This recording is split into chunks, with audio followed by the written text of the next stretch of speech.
game mages to constantly go for Xavier and Cecilion like before. But we'll find out exactly how that works because the draft phase for game number 2 will now officially begin. All right, let's jump right into it. And coming back to your point about the changes to the mid lane, right? It does come at a little bit of a cost. It does mean that, you know, Lethal Wanderer becomes a little bit more important for the mid laners as well as the junglers. Obviously, you want to give it to the junglers, but there are situations where, as we saw yesterday, it's actually worth it for the mid laner and the support to actually take the Lethal Wanderer to really maintain and catch up in terms of levels. Yeah, I agree with you there. And of course, the map pressure and vision that the objective provides as well is very strong nowadays, especially if more mid laners are starting to roam around. Having full vision over one side of the river just negates a lot of gank attempts and make sure that your side laners have the better start that they need. I mean, not just negate gank attempts, but delay gank attempts for taking a longer path around it. There's many ways that you can actually abuse it, but hey, let's look at the draft so far. It's the Yves, Thamos, and as well as Valentina coming in from RSG MY. Team SMG responding with Julian, Wan, as well as the Farmus as well. It looks like Team SMG also give Farmus a heads up. Team SMG going to stick largely to the meta picks here, but RSGMY choosing to ban out the Eve and the Tamas, 2 heroes that they picked up themselves previously. This kind of indicates to me that they might want to pick up a hero that Team SMG played in the previous game. We mentioned that Lilia might be up for contention, but right now it does appear that Beatrix is going to be the choice. Yep. Looks like Lolios is going to go on to his comfort of Beatrix here, deny it off of Sasa, but I think Sasa has shown that he can play a number of different marksmen. Team SMG going to be locking in Masha and as well as Akai once again. The Masha is going to be really frustrating to deal with. Already, this is pretty terrifying from Team SMG. 2 really tanky frontline fighters, and of course the heavy spin is going to ensure that Vox secures basically every neutral objective in the game. So to counteract that, RSGMY going to instantly pick up the Diggy to counteract that Akai, and the Esmeralda just for comfort. And I'm guessing it's going to be Esmeralda with Avarice just to farm as much gold as she can possibly get and keep on trading against Smooth. I'm guessing Smooth on this Masha. I mean, Masha can easily go into the support position, but for all intents and purposes, I'm going to just assume it's in the EXP for now. As we go into the last pick of the first phase coming in from Team SMG, they could opt to show their mid laner now and then look to just ban out as many mid laners in the second phase. That is one choice. The other choice would be to pick up Sasa's gold laner here, because now that Beatrix has been locked in for RSG, they might decide to ban out more marksmen in the second phase as well. Looks like oh, interesting. This could go either way. Yeah, this could go mid lane, this could go gold lane here. And I think we do have to point out Lunox as well. This hero also received a little bit of an update a couple patches ago, where now her darkening does damage based on a higher percentage of the target's max HP. Does not matter if you are a tanky hero, if Lunox gets farm, you are going to melt. Yep, I mean, that Esmeralda isn't going to have much of a good time. I mean, previously when we saw Lunox come up, it's mainly because, hey, we need somebody who deals magic damage. We need somebody who can actually chunk out the Esmeralda no matter how tanky she gets. Lunox was the go-to until she got reduced, and now that she's kind of back to her form, well, to a degree to her former self, there has been a resurgence in it. Team SMG, on the other hand, will be dropping off the Karina. They don't want Karina to be assassinating their main damage dealers, which would indicate that this is going to be a mid lane, no, gold lane Lunox, potentially. Gold lane Lunox. I think it can still go very much either way, and that's exactly why Team SMG picks up this hero at this point. It's making it difficult for RSGMY to decide whether or not they want to ban marksmen or mages, because they don't know where Lunox is going to go. Looks like their choice is going to be on marksmen, getting rid of that Popol and Koopa, and Team SMG also get rid of the Lilia. Get rid of Lilia. Is there a possibility? Is there a real world where Team SMG is looking to get Matilda and then maybe getting a marksman, potentially Popo and Koopa? If not Popo and Koopa, probably Clint, I'm supposing. RSGMY though, let's look at what they are going to be selecting for their final 2 picks to finish off their composition. They are still lacking a jungler and as well as a mid laner. what is going to be the choice here, and what does RSG want to ban out? Do they still want to hone in on marksman? I don't know if it's worth it banning out any more choices now, because Brody, Clint, all of these options are still on the table. So actually, they decide to ban out Daryl. So they might actually be considering that this Masha is not the EXP laner. Okay. Okay. Let's think about this for a little bit. So if Dyroth is gone, they're making sure that Esmeralda doesn't have a bad matchup. Now, Team SMG, they probably see this, right? And now they have a lot of flexibility. I guess they just... Do they just show an assassin jungler if they wanted to? But the Akai's already there. Instead, they're going to go with Grok. So flex upon flex upon flex. You still aren't 100% sure where everybody's going right up till that last pick. I do think that this is still most likely a Grok roam and a Masha EXP lane, because the days of Masha roam are a little bit behind us. Thank God for that. Yeah, that was a rough time. I think Team SMG go for this because they want to keep this Lunox as confusing as possible for as long as possible. Not allow RSG to have a good mid/gold lane matchup. So what is the choice going to be here? Benedetta locked in for RSG as well as the Cecilia. Ah, Benedetta jungle. Okay, I'm curious to see whether we're going to see another unbending will Benedetta, or if it's going to be the natural killing spree. Well, we don't know which build Kuza's going to go. We'll find out once we jump into the game, but Team SMG have one final pick here. Where is this Lunox going? Let's get a confirmation. The fact that they banned out the Karina, I would assume that it has to be some form of auto attacker, something that Sasa is comfortable with, which is either Clint, Brody, Popo, and Koopa, all of which we've seen him play in the previous season. I don't think it's Popo and Koopa, mainly because it is going to be the Diggy, as well as that is banned, but Claude. This is worth it.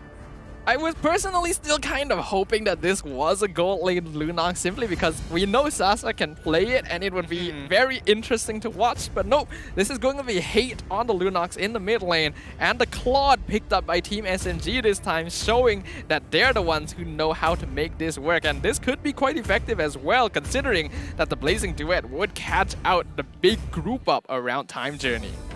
Interesting. I like the reads coming in from both of these teams. Very interesting drafts in the way, well, the thought process behind their drafts. But it's time to be jumping into this game. Team SMG up against RSG in game number 2 of this best of 3.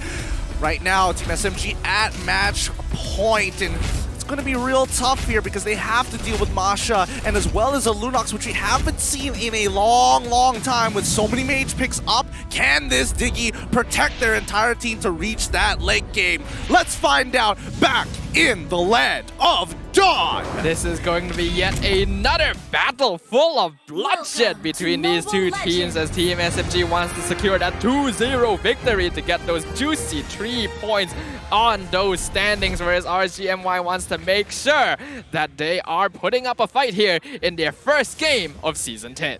All right, this is going to be some exciting stuff because Kuza already going to be on that Benedetta jungle. He does go for the Demon Slayer this time around. He wants to be able to kind of speed up his clear. It's not going to be as effective as it was before, but it still gets the job done. Noir and Hate rotating super early on to try and take away and peel away the support from Loli Yells, chunking him down as low as possible. We can see that Team SMG recognized this lane dynamic once again. They were on the opposite side before, so they know that the Claude is going to have a hard time against Beatrix. And speaking of a hard time, Vox getting chased out of his jungle by HYHY. That was a good read by HYHY. He knows the timings, and after clearing his own, he's oh wait, hold on, Lolia's able to kill Noir here. Finds one, takes away a flicker as well, and Sasa getting back into the fight with his battle mirror image. A bit unnecessary, but it does give Kuza the opportunity to throw him off.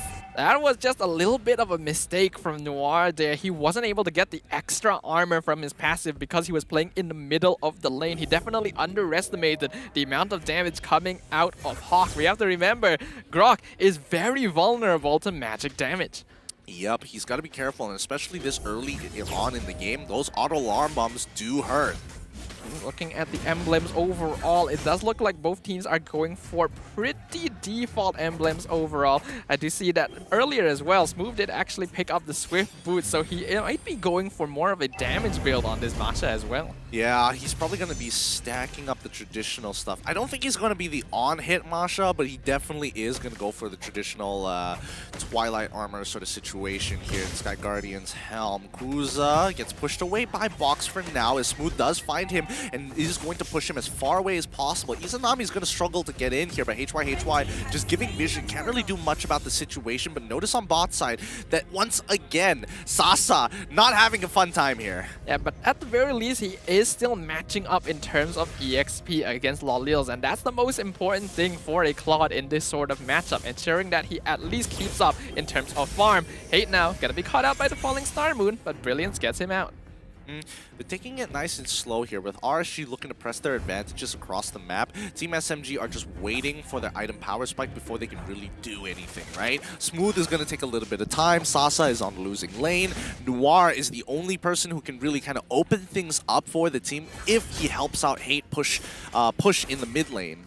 Yeah, but he still has to be very careful because Grok, unfortunately, is not really as tanky as he used to be, so there does need to be some smarter decision making. But now HY caught out by the heavy spin. Hate coming in with the Darkening. There's that extra damage we talked about. Kuza gonna be forced to dash out of the clutches of Team SMG. A clean catch coming out from Team SMG on HY. They catch him off guard, and I think that's still good, but RSG are still playing for this bottom side. If HY goes down, it's going to slow his scaling, but he has Avarice, so he has a lot of time to work with.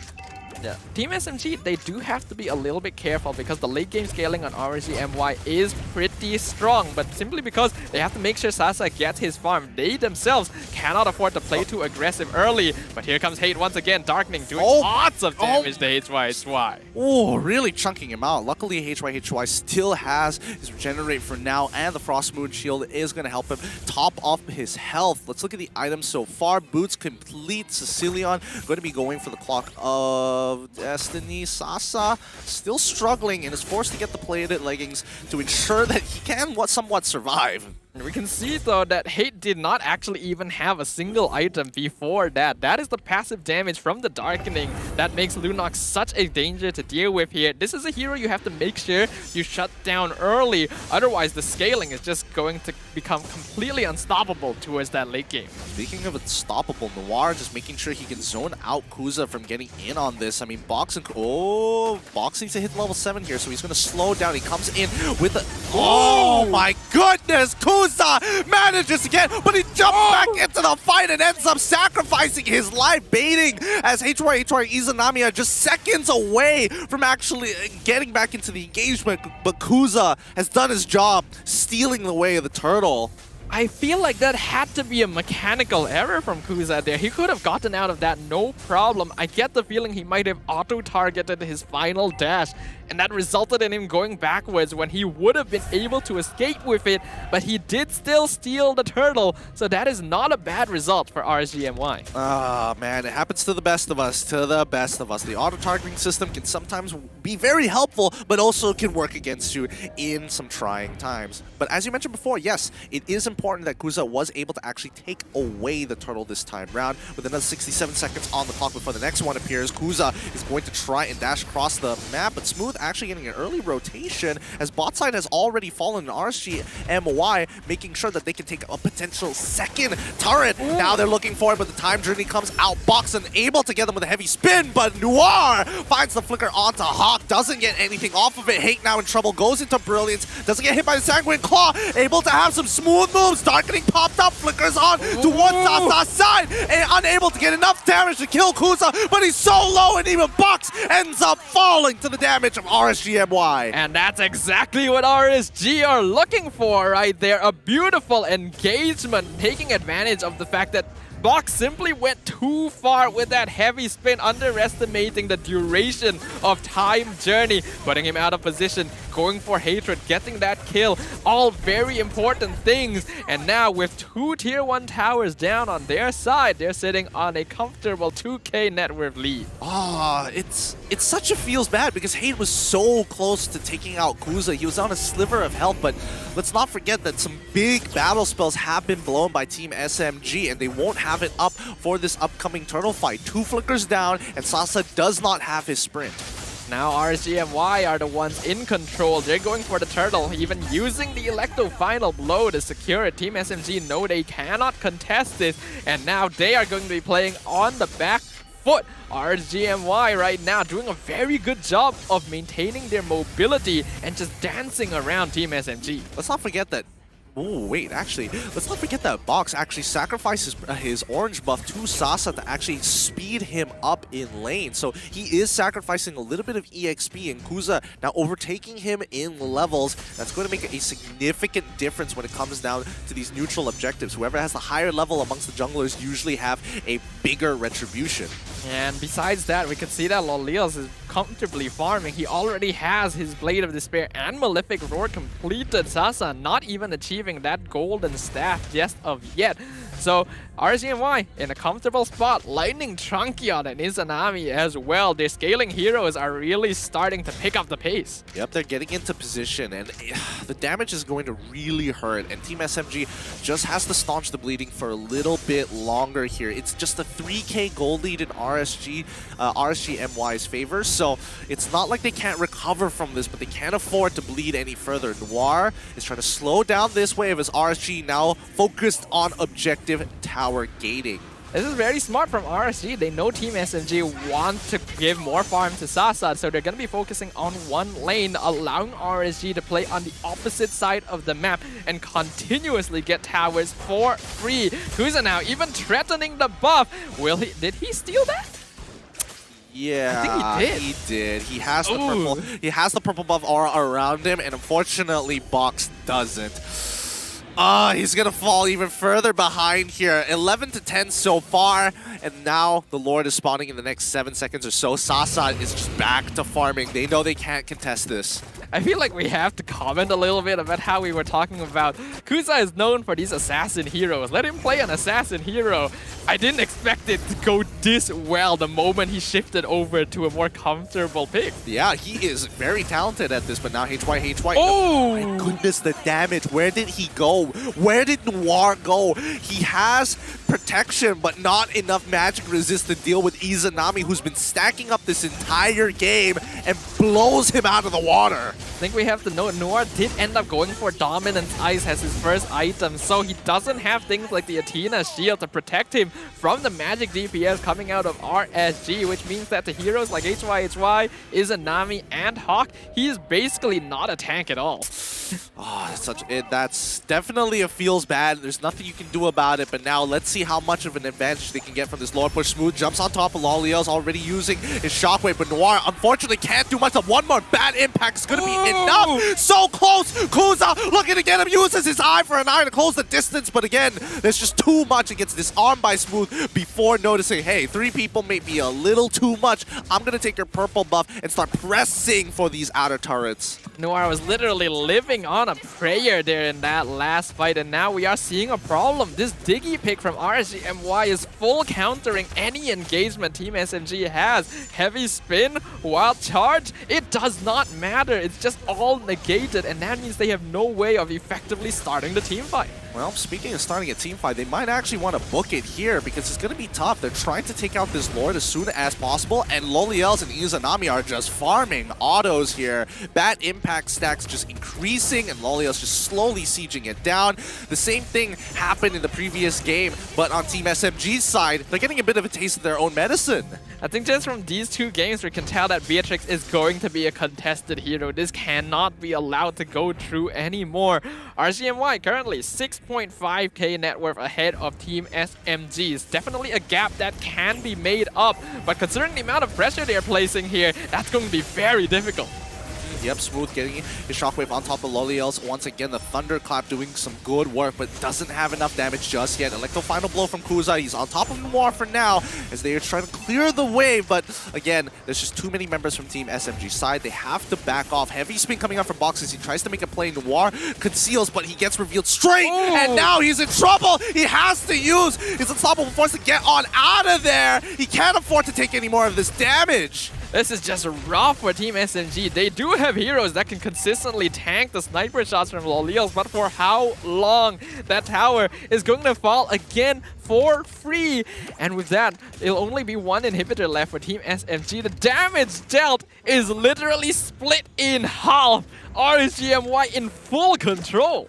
This is not a good look. This is not a good look at all. RSGMY getting small leads and now accumulated to a 6.4k, 6.3k lead against Team SMG. 12 minutes into the game, it looks like a repeat of history with the tables turned. This is just rough for Team SMG, but RSGMY in a dominating situation. Lord is going to be up in the next 10 seconds, and right now, what can Team SMG do? There is no way to engage. There's no real way to pick people off considering how far behind they are in terms of gold. What is the game plan here for them? Well, fight it out. Box already losing 50% of his HP from the bat impact. He gets sniped away by Loliels, but the backline getting attacked by HY. He's trying to get his darkening off, but Smooth has done as much as he can. HY getting close to death. They find it with the Thunderclap, and now Kuza on the run to trace down Hane. He sees that he cannot get there any further. The conceal from Noir gives them just enough space, movement speed, and time to back off. That's going to be a 1-for-1 trade, but RSGMY are definitely the winners of that one, as now they don't have to contest with the retribution from Box. Noir providing some vision, but he has to be careful not to go too far, as now the backline going to be jumped, but Lolios has Wind of Nature, will survive the Blazing Duet. Sasa not quite able to finish off Hawk, but does find Kuza, so Team SMG do get a nice pick off there. It was a good attempt, very good attempt. And I think Team SMG, you're starting to realize that hate is starting to scale hard. Oh my. Oh my. That was a little too close for comfort. But hey, you know, they're going to be fine. They're going to be fine. Team SMG holding on. Let's look at the item list so far. And that's what you want to see. You want to see that club with max items. Yep, so right now Sasa only one item away. It looks like it's going to be a defensive choice here to make sure that he can match up to Loliels. But the same can be said for the opposite side. Loliels actually going for full damage here. He doesn't care about living because he knows that his team will be able to buy him enough time. As the game now continues, we can see that the net worth lead for RSG has actually reduced a little bit. But with Luminous Lord pushing up top side, this is a very important defense for Team SMG. RSG pressing into enemy territory. Box does find Kuza. He does have sort of an angle, but it's not worth it with these Lord and Power minions being a big priority as they lose one inhibitor. Box is going to get pulled back by the rest of the time, but Sanguine Claw allowing him, Loliels, to take him out with a single shot. And now they have to deal with Lord. HY falling. Star Moon on towards Hane's side. He's in trouble, but the backline is already dead. Noir is gone, and Hane can only watch as Sasa comes in with a Blazing Duet. It's over. RSG even the score 1-1 against Team SMG. We knew we were gonna expect an exciting series here, but who could have predicted the intensity of these two teams? The RSG